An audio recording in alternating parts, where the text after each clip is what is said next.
Hello, this is Dustin Hausner, the Jewish Outreach and Program Director at the Wayne YMCA. Jewish Programs is funded through the Jewish Federation of Northern New Jersey.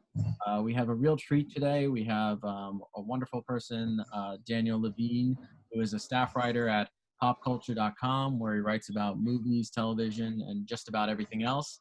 He has been covering the entertainment world for a decade, but has been in love with movies and television and comics for much longer. We have the great fortune of speaking with Daniel today about Jewish culture in comics, TV, and film. So, welcome, Daniel. Hi, it's So, great to be here. thank you. How are you doing today? Doing well considering everything that's going on in the world. I live in Nashville, and we've been hunkered down here, specifically in the city. Statewide, things are a little different in Tennessee, but we're doing our best with the government we got. So, I wish all the best. Obviously, good health and good fortune to you and family and everyone else. Of course, we appreciate you making the time today. So before we begin diving into Jewish culture, I was wondering if you could talk a little bit about, what got you into the field of, what got you in love with like movies, television, comics, and, what you do exactly for the work. I've been into this stuff for as long as I can remember.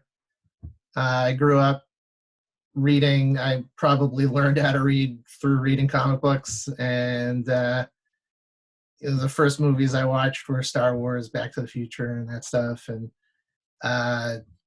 my grandfather was a huge classic movie buff, and I kind of inherited that through the years, and just continued diving deeper. Once I get interested in a subject, I kind of just try to find as much out about it as I can. And separately, I was also looking to become a journalist as a career, and I learned that I could be a journalist covering this stuff that I love.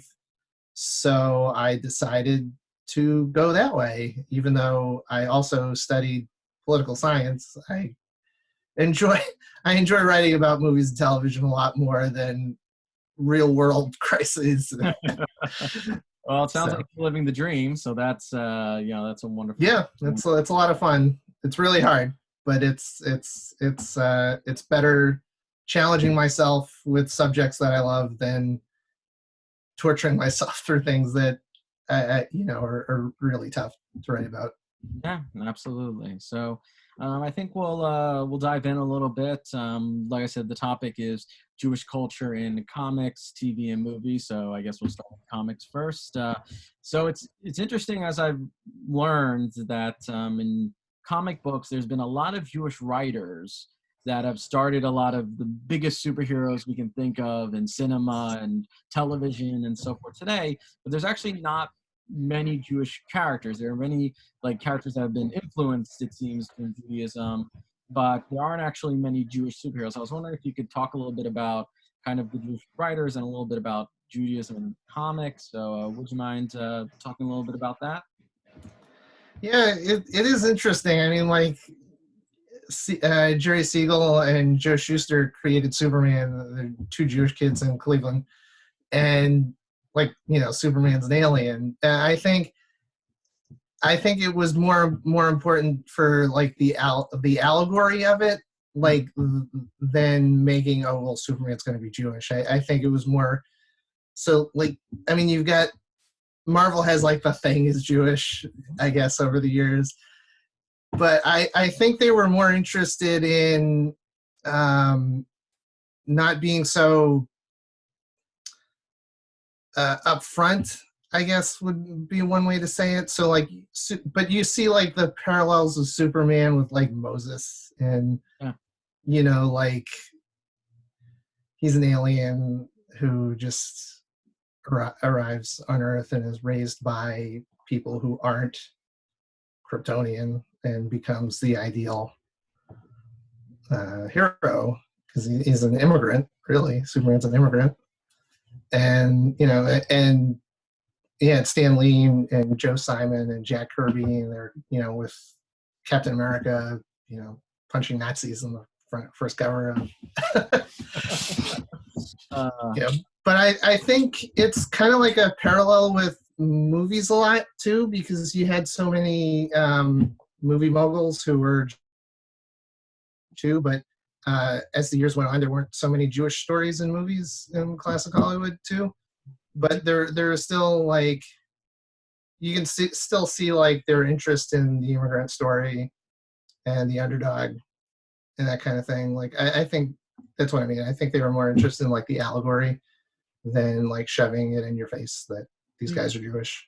Do you think part of it is, and it's been a very big conversation in Judaism for a very long time, the idea of, I'm American first, or the idea that, I'm going to adapt to the culture, so I don't want to necessarily show off my Judaism. Like, do you think part of it could have been the idea that these were, well, yes, they were Jewish, they wanted to say, I'm super American, I've adapted to the American culture, like, this is the reason I don't want to throw my Judaism out, that it could be very negatively interpreted.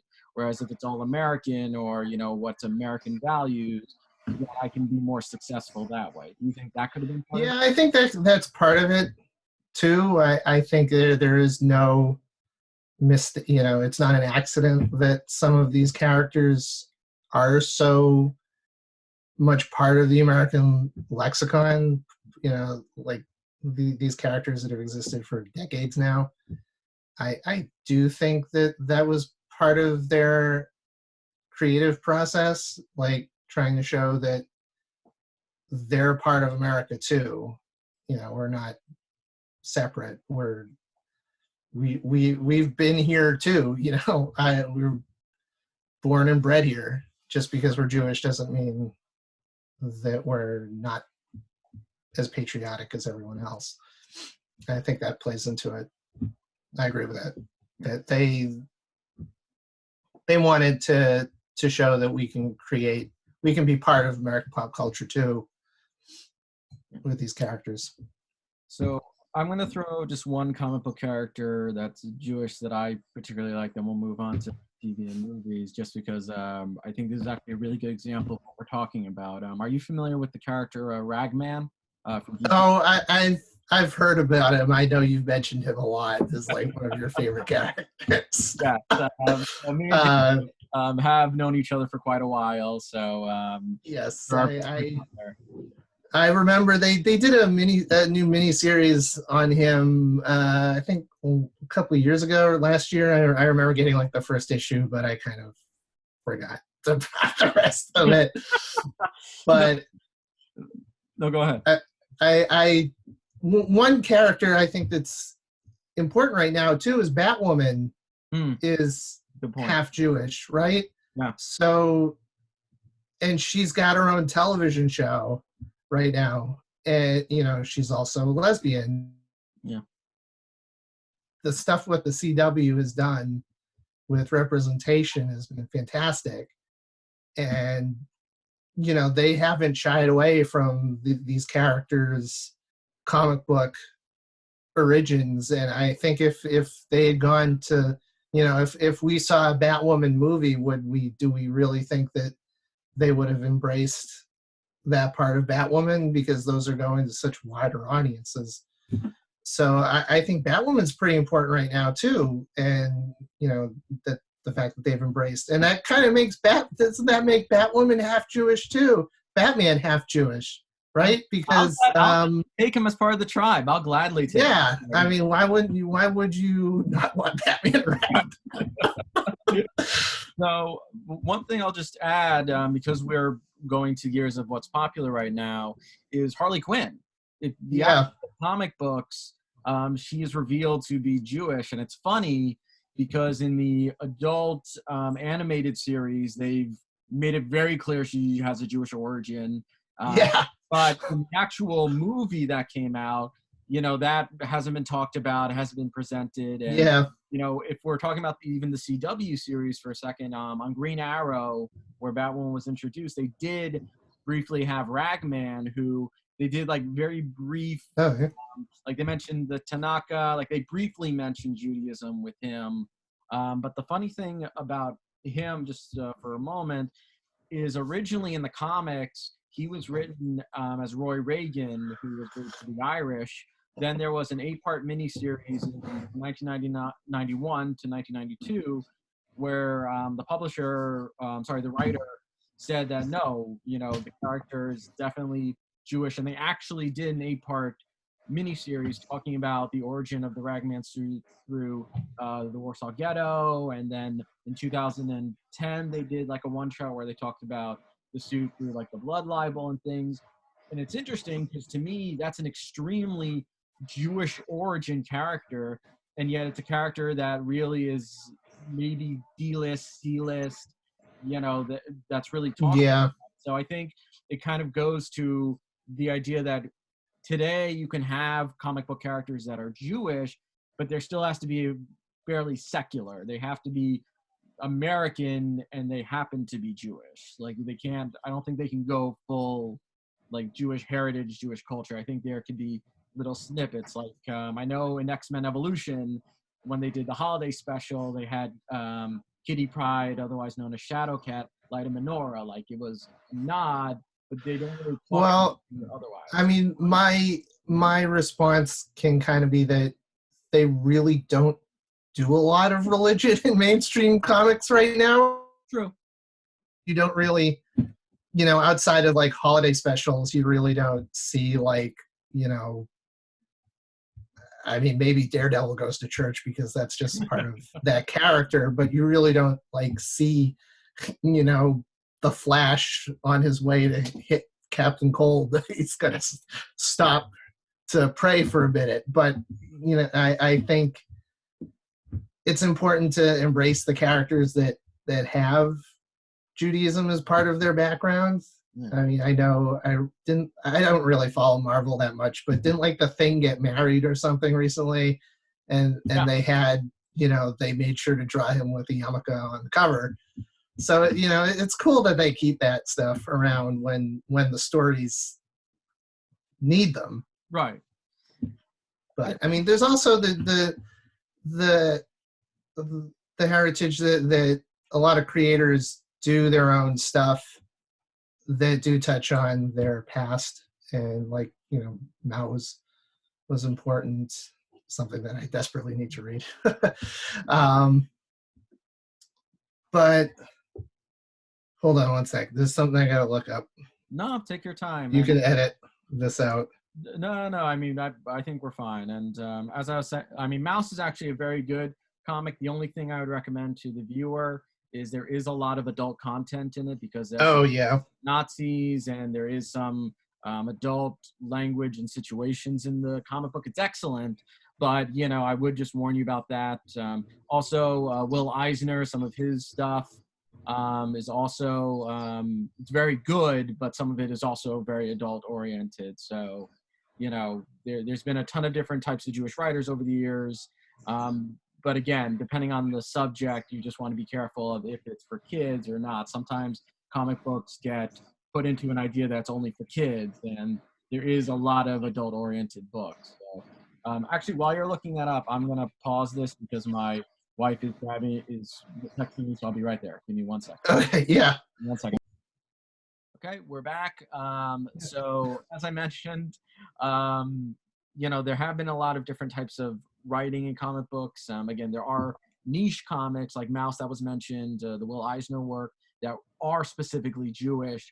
But again, it's not something that you know about really in the mainstream. So it's something you have to kind of dig for, which actually goes really well with our next subject, which is about television and movies, of course, as well. To me, when I think of Judaism in television, I always think of Leonard Nimoy.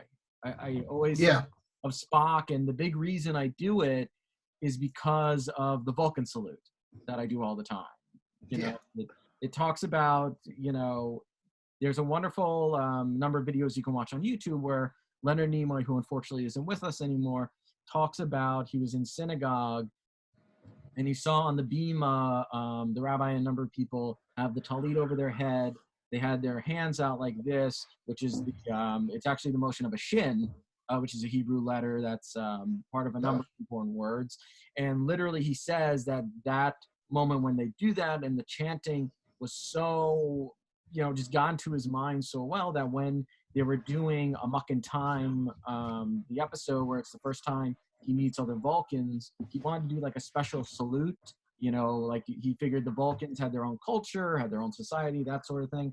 So he thought of this. So the irony is, it's a Jewish origin symbol that has to do with prayer, and it's become like such a secular, iconic symbol. So it's a very good inside joke if you know the story, but if you don't, it's like the message is live long and prosper, which is a beautiful message. I mean, that, goes to anyone that you do it to. But when I think of kind of Jewish culture, I think of that where it's like there's some sort of Jewish identity or flair that gets converted in such a way that then it becomes acceptable in that norm. But I would love to hear your thoughts on, Judaism and television, because there's obviously been, I would say, the last few years, a huge renaissance in that, if anything.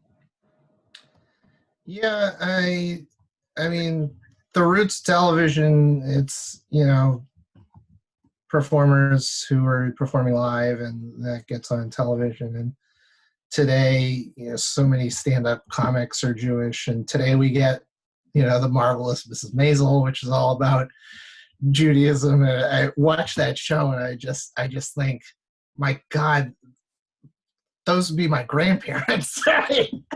I mean, that's, my family grew up in Boston, but my family's from Boston, and you still feel like, oh my gosh, that I could just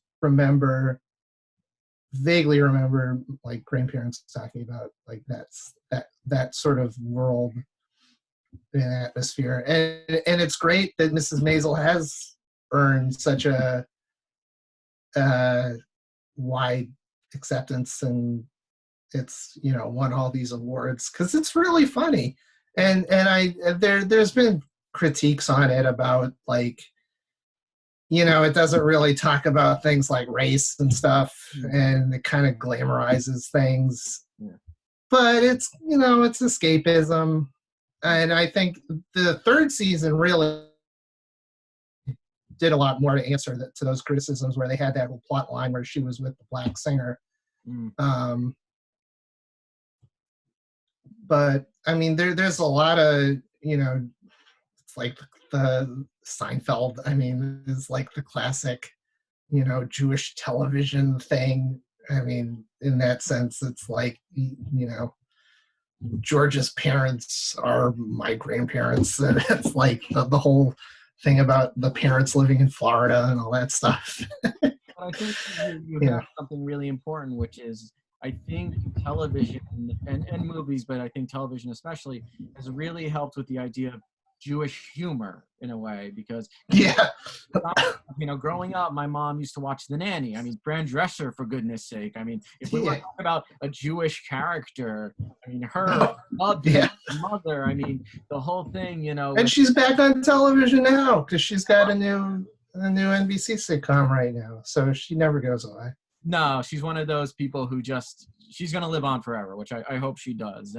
But that's the thing is, you have so many Jewish comedians specifically that were able to make it on television, I think. And I think the idea of what Jewish humor is, and things like, the joke of why lox and bagels is funny for, with and saying oi all the time. And, like little things like that, I feel like having little bits of Jewish culture on television in those ways have been incredibly helpful. What I've liked a lot about Mrs. Maisel is more like the history of humor.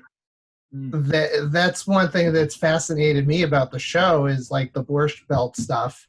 Yeah. That, my generation didn't know. I mean, we've heard about Borscht Belt humor from Mel Brooks and stuff, but, we didn't really know it. We didn't really know that part of our history. I mean, as I said, my family growing up in Boston wasn't, they weren't the rich ones spending a summer in the Hamptons, like that whole part of Mrs. Maisel or wherever it was that they had that summer season. But, you still see the connections there with the Jewish family and that stuff. But it's interesting, like if you watch certain documentaries, they'll go through kind of like these niche TV shows that had some Jewish humor. Of course, everything goes back to the Catskills and the Catskills. That's what I was thinking. Getting there, the comedians who started, like Mel Brooks, like a bunch of different ones. Which Carl Reiner, those people. Yeah, I mean, I was of course going to go to Mel Brooks when we were going to film because to me, you can't talk about, especially as an audience today, Jewish humor without talking about Mel Brooks. Because to me, what I love about him is he was able to push. He hasn't. Did I lose you? No, go ahead. Oh no, because the connection went out a little bit, so you were stuck at like this pose. Oh, so I was going for a moment, like whatever you were stuck in an odd pose there because gotta love Zoom. But no, all I was saying was the great thing about Mel Brooks that I thought he did beautifully, and as people have tried it but haven't done it so well, I feel like is he's been able to get Jewish humor and culture and things into his films and it feel organic. Like to me, I think what's funny is that he hasn't made a movie in 20 years. Whenever Dracula Dead and Loving It came out, but we're still talking about him. Not his greatest film, but I think, but he also has done the Broadway shows and he's done like voiceovers for television. I mean, he's still, part of it and out there. But I think, just as an example off the top of my head, is you get the Men in Tights, and you have in the woods a rabbi, and the rabbi is talking about, circumcision, and he's talking about all these different, like it doesn't make any sense. But one of my favorite gags is his appearance in Blazing Saddles, where he's wearing the stereotypical Native American headdress that has Hebrew on the front.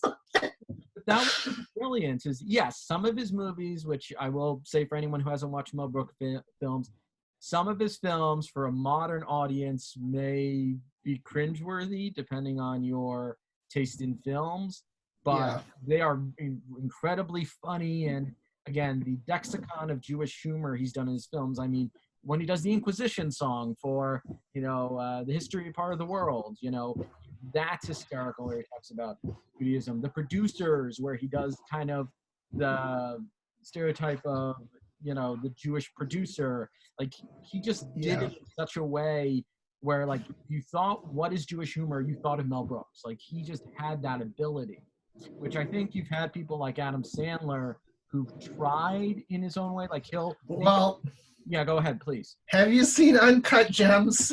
Yeah. Because that is, without a doubt, the most Jewish thing I have ever seen in a movie theater in years. And seeing that with a Nashville audience. Oh, yeah. And they're in dead silence, and I'm the only one laughing during the Passover scene. And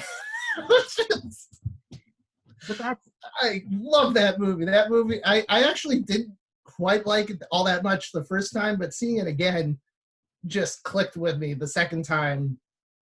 Just a lot of great stuff in that. Like the idea that the Idina Menzel's character was like wearing her bat mitzvah dress.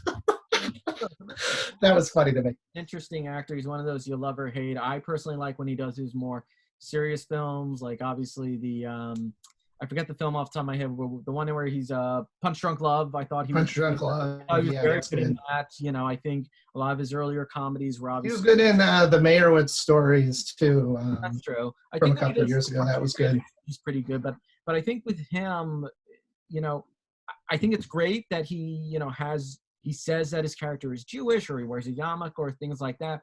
But I almost feel like when he does it, it's a little bit more forced. Whereas Mel Brooks, and again, I can't explain how he did it, but I feel like he made it in a way that felt organic. Like in Spaceball, where he says, the Jewish princess. He doesn't look Jewish. Like every Jewish person got why that was funny and got jokes of that. And even if you weren't Jewish, you laughed because you knew there was a joke in there. And we were talking about Ms. Maisel, but also My Crazy Ex-Girlfriend. The amount of Jewish jokes and humor in that is amazing. I mean, I didn't really watch that, but yeah. No, but I remember, yeah. I do That's recommend. one of the ones that's always on the list to watch. I recommend it. I mean, you Yeah. can, but no, I also think of just Jewish movies, and I said the Renaissance early on because to me, you can go on Netflix now and watch, all these sorts of films about the Orthodox community, the Mossad, Israelis, where in the movie The Hebrew Hammer, which is if anyone here knows of Shaft and kind of that blaxploitation era, it's kind of a Jewish version of that, The Hebrew Hammer. So there's a joke in the film that they need to find films with positive Jewish representation, and the only three films they have is Fiddler on the Roof, Yentl, and The Chosen, which, again, there's a reason why that's funny, because for a time, those really were the only three, whereas now you can go into so many different, avenues of things. But I'm curious. Well, it used to be there were, when Hollywood was founded by all these Jewish immigrants, Absolutely. and like there's a reason why the first talking movie is about the jazz singer. It's about a man that wants to escape from an oppressive family where Judaism is all he's got. There's a reason why Kol Nidre is one of the first songs ever sung on film. It's a, and then it's sort of interesting, like that whole the history of Hollywood, and they there's a lot of Jewish humor in like the Streetwise Warner Brothers movies. Towards the mid 30s, it kind of dies down because they really suddenly caring about all these like Catholic censorship boards across the country, and it's like there are all these Jews, and that Hollywood is run by these men who sort of like they'll take a Jewish actor and give them like Anglicized names, and but once that studio system starts crumbling, it sort of comes out again. I think it means something that like Fiddler on the Roof is a musical that comes out in like 1971, and musicals aren't really a thing at that point anymore, but it's like it's there and it's powerful. It's like Hollywood going back to that, because Fiddler on the Roof is really, I mean, it may be a stereotypical Jewish movie or whatever, but it's really good. and Norman Jewison, who directed it, he's not Jewish, but it's really good. And I saw it on the big screen a few years ago, and it's like it really hits me. It's like it's something that my grandmother had Fiddler on the Roof in Yiddish on vinyl, which I find ridiculously silly, but Well, like it's just a part of everything. It sometimes it's like the cliches are really the best thing. They might be cliches, but there's a reason why we still go to them and gravitate towards them. Well, it's kind of as we would say, there's a reason the classics are the classics. Why the classics? I mean, one thing I do want to touch upon, just because not too long ago was Yom HaShoah, and I feel like we can't talk about really Jewish cinema without addressing a little bit the Holocaust and that interpretation in movies. There's a wonderful documentary called Imaginary Witness. I highly recommend people have a chance to watch. There's a really great one. I think I showed this to you when we were rooming in college. That Night and Fog.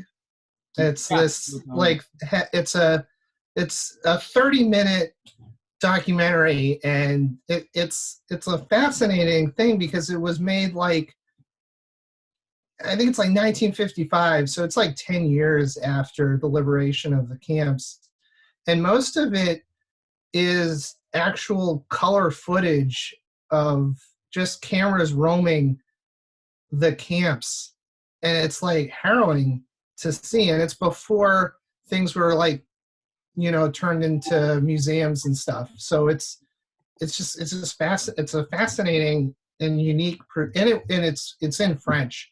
So it's a fascinating perspective that's very different from later films about the Holocaust. And it's very short, but it's really concise and well written. The narration to it, it's really important to see, I think.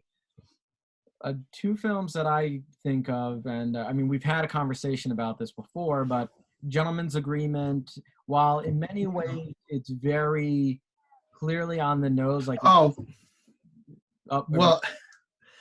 so Gentleman's Agreement. There's another movie from that same year that I really recommend people see. That's Crossfire.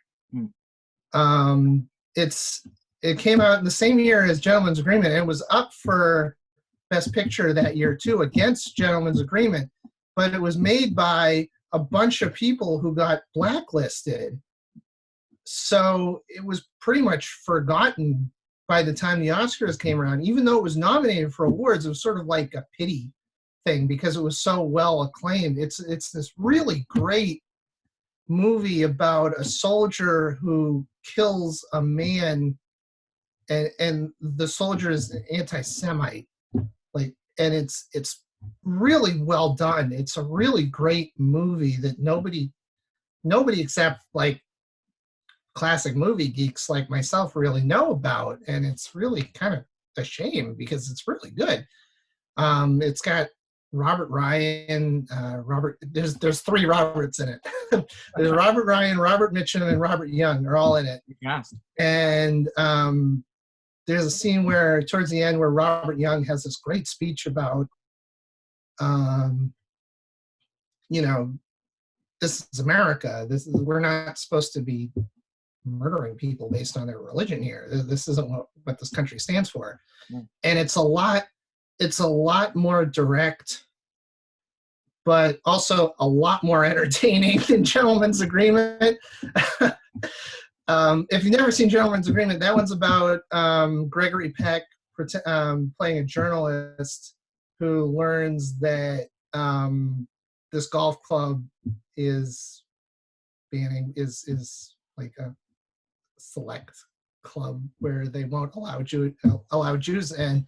So but Gregory Peck isn't Jewish, so he pretends to be Jewish to get the firsthand experience of being prejudiced. And like, it's really, I mean, it's entertaining just because Gregory Peck is Gregory Peck and he's always great and everything. But no, go ahead. Yeah, well, it's kind of pedantic is a good term for it. I think it's really kind of like there's a scene where John Garfield is like the one real Jewish guy that Gregory Peck knows, and like he's the one that's going to sit Gregory Peck down and tell him all the things that the Jews deal with all the time. But I think that's where it's like, and I think you're right though. Like the film you had mentioned before, that unfortunately you're right about the blacklisting and the other. I feel like that's a very thought-provoking film, whereas Gentleman's Agreement, and you know how Hollywood is with some of certain films, is it knew its audience. Like this was the film good, this is what anti-Semitism is, this is the harm it does, you shouldn't be anti-Semitic, which granted, I like the film, but I understand what it is and why it won. Like it was, I mean, it's not a bad movie, it's just that it's one of those movies where it was made to win Oscars, and you can feel that throughout the movie. It's Oscar bait, but it 1947 style. But it is a decent movie. It's just. But you have to remember, also when it came out like right after knowledge of the Holocaust and everything. Like it was made to be like Hollywood tends to, and we could have a whole conversation about the military and Hollywood and that relationship through certain years of wartime, but that film came out when there was this idea of trying to convince Americans that, hey, Jews are American, we need to stand up to our ideals, like certain times that happens. And that's why the film I was going to mention before that I particularly like, that was by Charlie Chaplin, of all people, where he's actually talking which is his first talking film. And he said, you know, in interviews that basically, if this is it, this is The Great Dictator. The Great Dictator. But that came out in 1940, and it literally made fun of, it was parodying Adolf Hitler and Mussolini in 1940, condemning the hatred against. Well, another great Nazi parody from early is To Be or Not to Be. That's true. Of course, with Jack Benny and Carol Lombard, and that's directed by Ernst Lubitsch. And if you see Ernst Lubitsch movies, they're about as Jewish as you can get too. And you know, that came out in 1941, same year as Great Dictator, I believe. And it's like, that's even, I don't want to diss Charlie Chaplin of all people, but To Be or Not to Be, to me, is almost as funny. And Mel Brooks remade To Be or Not to Be too. Yeah, very good. Good remake. The original is great, and it's I mean, like, the films of Ernst Lubitsch and Billy Wilder, who's my personal favorite director. I mean, just the names that Billy Wilder came up with, only a Jewish mind could think of the names of Billy Wilder characters. Like, the characters in Some Like It Hot, and you know, and Billy Wilder also wrote Ninotchka and Sunset Boulevard, and these are the kind of movies where you can just, the kind of dry, cynical humor Billy Wilder could, and he escaped Nazis too. There's the whole generation of filmmakers who dominated Hollywood in the mid to late 30s, early 40s. There were all these emigres from Europe who could sense what was coming and escaped. Like Fritz Lang escaped because his wife was Jewish, I believe. I know Fritz Lang wasn't Jewish, but I think his wife was Jewish. And you know, they tried elsewhere, and like all those people, you know, they brought what they learned over, and that's the kind of humor that dominated movies for decades. So I think we're getting to closer to the close. I mean, we've touched a variety of subjects, and of course, there's going to be people watching this saying, "Oh, you didn't mention this director, this film, this actor." I mean, I think that's a credit that there is a large variety we could have talked about. You know, we could have gone into the Golem, and that's you know, that folklore tale, and that cinema, you know, evolution over the years, and into the mainstream culture. I mean, there's tons of subjects we could have talked about. But I'm curious from your standpoint, as someone who is a writer of these things, who knows some of the Jewish history, who happens to be Jewish yourself, which, sorry if I outed you, but you know, you are Jewish. Oh, once you say my name is Levine and my first name is Daniel, I think you gotta be careful. I think that kind of outs me there. but let me ask you though, in all seriousness, it's do you think it matters in the sense of knowing some of the Jewish culture, or knowing some of the origins of these things? I mean, because someone could say, well, who cares? If it's funny, it's funny. If it's interesting, it's interesting. You know, we're all human beings. Why does it matter what the Jewish cultural lens is or the history behind it? So I know it's a very profound question, but yeah. But do you think it's important to know these things? I think it's important. I think it's always important to know where someone is coming from. Like, I'm not really one of those practitioners of like separating the art from the artist. I think it's really hard to do something like that. I think, you know, going way back to what we mentioned earlier with Superman, you know, the Superman story, it's not specifically Jewish, but it's, you know, the immigrant story. It's so, there's a reason why those things are so common in pop culture. The stories of the immigrants who've come to help and become almost as, if not almost as, or if not more American than people who have just been here forever and not really thinking that it's hard to really put to words, but I do think it's really important to know where, Mel Brooks is coming from with the experience there, where, when you watch a classic movie, knowing the perspective that someone brings to a project, like, it's just, I think it's important to know where someone comes from when they write and direct and draw. I think that's a very beautiful and honest answer. And I think one of the things that's interesting now, and we talked about it in different stages, but the Jewish writers who had to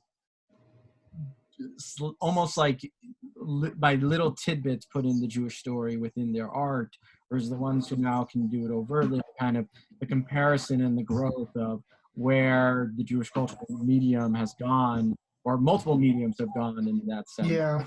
I'm curious to see, you mentioned Batwoman earlier, if there becomes a movie, it would be like the stories they tell in Mrs. Maisel, you wonder, like, would that have been successful if they told those stories back when the stories take place? Yeah. Like, would Amy Sherman Palladino, the creator of Mrs. Maisel, have been comfortable with, the overt humor there? Oh. I mean, it's, or why, like, Lenny Bruce connected because he was just making fun of everything. Lenny Bruce was absolutely brilliant. Again, warning for anybody. Not for the faint of heart.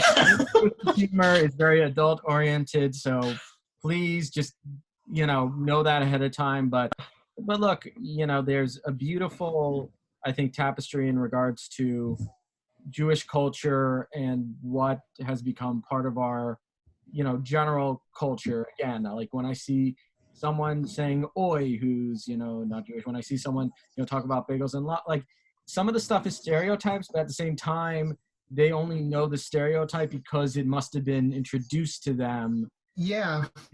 So there's kind of that back and forth with that. So I think there's, in some ways, it's helped Judaism in the sense of introducing certain concepts out there so people are curious. I think most people embrace it.